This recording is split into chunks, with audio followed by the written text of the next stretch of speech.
नमस्कार। आगे की जो तस्वीर है वो गया जी से है और इसको ना आपको पूरा देखना है, समझना है और इसके बाद शेयर करना है। अगर आप इसे यूट्यूब पर देख रहे हैं तो सब्सक्राइब करें और फेसबुक पे हैं तो फॉलो करें। आपको ये जानकर बहुत हैरानी होगी कि गया जी के डीएसपी सुनील कुमार पांडे जी का ये बयान काफी वायरल हो रहा है। लेकिन इनसे मेरा एक सवाल है, पहले इनका बयान सुन लीजिए, इसके बाद इनसे सवाल किया जाएगा। बिल्कुल, यहाँ लगातार छापेमारी हो रही है और लगातार फतेहपुर और गुरपा के द्वारा छापेमारी करके शराब पकड़ा जा रहा है। यहाँ कई शराब झारखंड बॉर्डर से यहाँ आते हैं और इसमें माफिया जंगल एरिया है और खुला एरिया रहता है। पुलिस को सूचना मिलती है तो वहाँ पुलिस जैसे पहुँचती है उसको सूचना मिल जाती है और वो फरार हो जाते हैं। बिहार एक ड्राई स्टेट है, यहाँ शराब पूर्ण रूप से शराबबंदी है। मैं आप लोगों से भी अपील करता हूँ कि कहीं भी शराब का सेवन न करें। कोई माफिया, कोई शराब का तस्कर है, कोई शराब का डिस्ट्रीब्यूट कर रहा है, उसकी सूचना पुलिस को दे। इस पर हम लोग के माध्यम से हम चेतावनी देते हैं कि शराब माफिया शराब का धंधा छोड़ दें, कोई अच्छे से रोजगार पकड़ें और सम्मानित जीवन जिए। अब सवाल ये है कि ये कह रहे हैं कि जनता को नशा नहीं करना चाहिए, नशा से दूर रहना चाहिए। और खासकर ये बात जो कह रहे हैं बेचने वाले के लिए, शराब तस्करी करने वाले के लिए, ये बहुत अच्छी बात है। और ये बात अगर लोग समझ जाए, देखिए बिजनेस ही करना है ना, पैसा ही कमाना है ना, तो पैसे कमाने के लिए बहुत सारे रास्ते खुले हैं। लेकिन शराब की तस्करी क्यों करना है? ये जो तस्वीर आप देख रहे हैं गया जी की तस्वीरें हैं और बहुत सारे देसी शराब बोरी में भर भर के, और इसके अलावा इंग्लिश ब्रांडेड शराब ओरिजिनल है भैया, एकदम ब्रांडेड ओरिजिनल शराब है। पता नहीं किसका डिमांड था, किसके ऑर्डर पे ये मंगाया गया था, ये भी एक जांच का विषय है। लेकिन सबसे महत्वपूर्ण बात यह है कि डीएसपी साहब जो कह रहे हैं, क्या इनका डिपार्टमेंट नशा मुक्त है? एक बड़ा सवाल है कि क्या इनका डिपार्टमेंट नशा मुक्त है?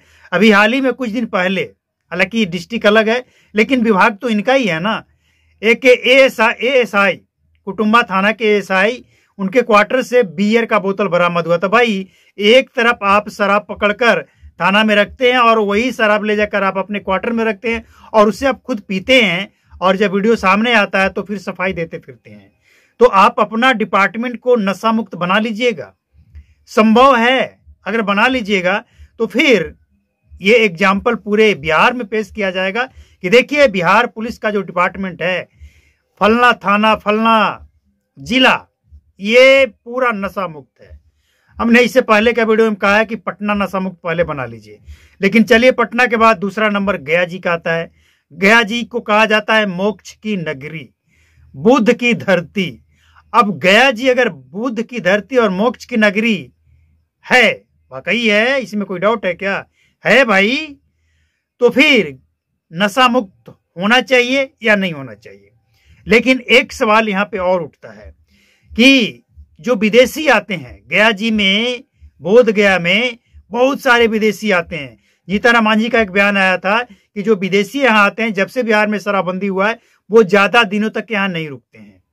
मतलब विदेशी जो आते हैं वो शराब पीते हैं, होटल में रुकते हैं और शराबबंदी के कारण ज्यादा दिनों तक नहीं रुकते हैं, काम से काम निकल लिए। मतलब विदेशी मुद्रा का नुकसान हो रहा है गया जी में।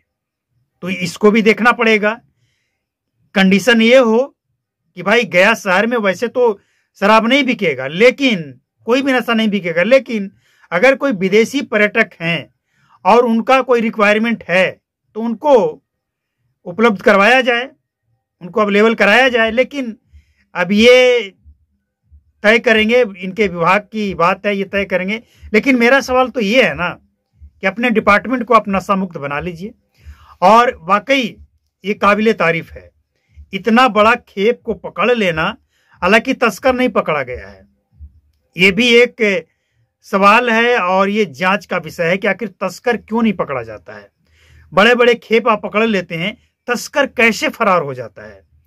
और ये जो आप देख रहे हैं ना, बोरी में भर के जो आपने देखा देसी शराब रखा हुआ है, इसके पीछे का कारण है, इसको भी समझना होगा। देखिए गया जो है ना, गया डिस्ट्रिक्ट में शराब की एंट्री ना हो, इसे कोई मामूली बात नहीं कहा जाएगा। इसलिए कि गया जो डिस्ट्रिक्ट है, इसका बहुत सारा जो इलाका है, गया, औरंगाबाद, ये सब जो जिला है, इसका बहुत सारा जो इलाका है ना, ये झारखंड के बॉर्डर से लगता है। मतलब ये जीतनराम मांझी की जो विधायिका हैं, क्या नाम है उनका, दीपा मांझी, इमामगंज की जो है। इमामगंज जो क्षेत्र है, कुछ दूरी के बाद पहाड़ है, और पहाड़ ऐसा पहाड़ कि जहां पे आदमी जाता नहीं है, संभव नहीं है, सड़क नहीं है। और पहाड़ के उस तरफ अगर आप चले जाएं तो झारखंड स्टार्ट हो जाता है।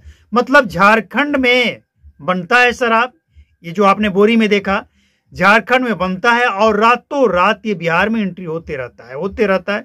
आप अगर देखेंगे गया के आसपास जो इलाका है, गया क्या मतलब गया पूरा जिला जो बॉर्डर इलाका है, बाइक पे शराब की खेप लगातार ढुलाई चालू रहता है। पुलिस वाले को सबको सब कुछ पता है, लेकिन पकड़ा भी जाता है और कमीशन भी वसूला जाता है। खबर यह है कि 4 लोगों को पकड़ लिए, 1 को जेल, 3 को कमीशन लेकर छोड़ दिए। तो नशा मुक्त बने, आपका ये जो बयान है बहुत अच्छा लगा कि लोग पीना छोड़े। भाई ये अच्छी चीज नहीं है, लेकिन इतनी बुरी चीज नहीं है। और अगर बुरी चीज है तो सबसे ज्यादा तीर्थ धाम कहाँ है? गया जी से ज्यादा तीर्थ धाम उत्तर प्रदेश में है। अब उत्तर प्रदेश में सबसे ज्यादा अगर तीर्थ धाम है, वहां अयोध्या जी हैं, प्रयागराज, वाराणसी, हरिद्वार उत्तराखंड में है ना, शायद उत्तराखंड में, जो भी हो, आखिर इतना सब कुछ है उत्तर प्रदेश में है, फिर वहां शराब बंद क्यों नहीं है? ये एक अलग बात है कि आप कानून बनाकर लागू कर दिए हैं और ये जबरदस्ती है कि भाई शराब नहीं पीना है, शराब बुरी चीजें नहीं पीना है। लेकिन जो पीने वाले लोग हैं वो तो मान ही नहीं रहे हैं। आपके पुलिस वाले नहीं मान रहे हैं रिश्वत लेने से, कमीशन लेने से, तो पीने वाला कैसे माने, बेचने वाला कैसे माने? ये सवाल है कि नहीं है? बिहार में आज अगर सवाल पूछा जा रहा है पीने वाले से कि आप शराब क्यों पी रहे हैं, बिहार में शराब बंद है तो आप कैसे पी लेते हैं, आप कहां से ले आते हैं, तो यही सवाल पुलिस वाले से क्यों नहीं पूछा जाता है कि सर बिहार में शराब बंद है तो बिकता कैसे है? आपके पुलिस वाले के क्वार्टर में शराब कैसे मिलता है? आप जो चेक पोस्ट पे आपके पदाधिकारी तैनात हैं वो क्या कर रहे हैं? क्या ये आसमान से उड़कर गिर जाता है या धरती फाड़ के प्रकट हो जाता है? कैसे संभव है ये? तो सवाल जितना आप पीने वाले से पूछते हैं उतना ही सवाल आपको पुलिस वाले से पूछना चाहिए। बिहार का वो तमाम बाराचट्टी हो गया, इमामगंज हो गया और शेरघाटी, ये आसपास जितना भी आमस हो गया, ये सब जितना भी, इसके बाद औरंगाबाद का गया, कुटुंबा, अंबा, ये सब जो जितना भी इलाका है ना, ये सब झारखंड से लगने वाला इलाका है। और यहाँ पे शराब की तस्करी कभी भी नहीं रुका है। पिछले 10 साल से जो बिहार में शराबबंदी है ना, एक दिन के लिए भी शराब की तस्करी नहीं रुका है।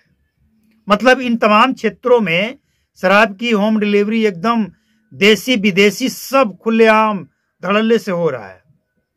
क्यों? बिहार में शराब बंद है, आपके पदाधिकारी लगे हुए इसके रोकने में, फिर 10 साल के बाद भी तस्वीर वहीं का वहीं क्यों है? तो नशा मुक्त अगर आपको करना ही है गया जी को, पूरे बिहार को, तो पहले आप अपने डिपार्टमेंट को सुधार लीजिए। आपके डिपार्टमेंट में ऐसे लोग हैं जो कमीशन खाते हैं, शराब भी पीते हैं, और जो शराब आप जब्त करते हैं उसी में से उठा कर ले जाते हैं। और इतना ही नहीं, उस शराब को पिकअप में लोड करके वापस तस्कर तक पहुंचा भी देते हैं कुछ पैसे लेकर। और इतना ही नहीं, अपने रिश्तेदारों तक वो शराब पार्टी करने के लिए भेज भी देते हैं। तस्वीरें जो आई है सामने, हम उसी के आधार पे बोल रहे हैं, सबने देखा है, सबको पता है। तो डीएसपी साहब का ये सुझाव, विचार सराहनीय है, इसमें कोई डाउट नहीं है।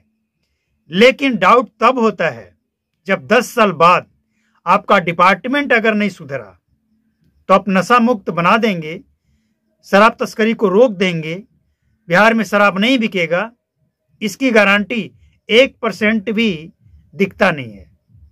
और अगर दिखता नहीं है तो जमीन पर रिजल्ट सब कुछ दिखता है।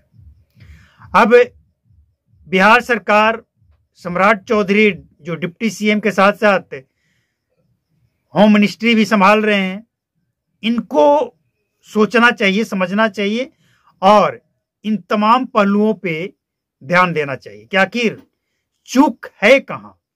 जब तक जो वार है ना, जब तक ये सही जगह पे नहीं होगा, मतलब इलाज रोग का होगा, रोगी का नहीं, रोग का इलाज होगा तब ये इस समस्या से समाधान मिलेगा। लेकिन यहां रोग का इलाज नहीं, रोगी का इलाज हो रहा है।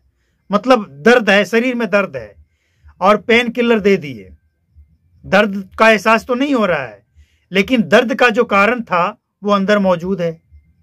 तो यही हाल बिहार में हो रहा है। तो डीएसपी साहब का सुझाव अच्छा है, लेकिन पहले आप खुद इस पे अमल कीजिए। एक कहावत जो हम कह रहे थे, सच्चाई, कि महात्मा गांधी के पास जब एक व्यक्ति, एक लड़का गया, एक माँ गई एक बच्चे को लेकर, अपने बच्चे को लेकर, कि गांधी जी ये गुड़ बहुत खाता है, इसको गुड़ खाना छुड़वा दीजिए। तो गांधी जी बोले कि 1 सप्ताह बाद आइए। 1 सप्ताह बाद जब वो बच्चा लेकर पहुंचती है तो वो गांधी जी कहते हैं कि बाबू बेटा, गुड़ नहीं खाना चाहिए, गुड़ खाना बंद कर दो। इसके बाद वो बच्चा गुड़ खाना छोड़ देता है। अब उस बच्चे की मां पूछती है कि गांधी जी आपको जब इतना ही छोटा सा शॉर्टकट सा बात कहना था तो उस दिन भी आप कह सकते थे। तो वो कहते हैं कि नहीं, उस दिन हम कैसे कह देते, हम खुद गुड़ खाते हैं और 1 सप्ताह में हम गुड़ छोड़ कर देखें कि कैसा लगता है, क्या अनुभव होता है। तो हमें लगा कि कोई मुश्किल नहीं है, हमने छोड़ दिया। तो हमने इसे कहा और जब हमने खुद छोड़ दिया और जब इसको कहा तो इसके ऊपर असर पड़ा और ये खाना छोड़ देगा। मतलब डिपार्टमेंट पहले खुद सुधर जाए, बिहार की जनता ऑटोमेटिक सुधर जाएगी। रिपोर्ट अच्छा लगा हो तो लाइक करें, शेयर करें। नमस्कार, जय हिंद।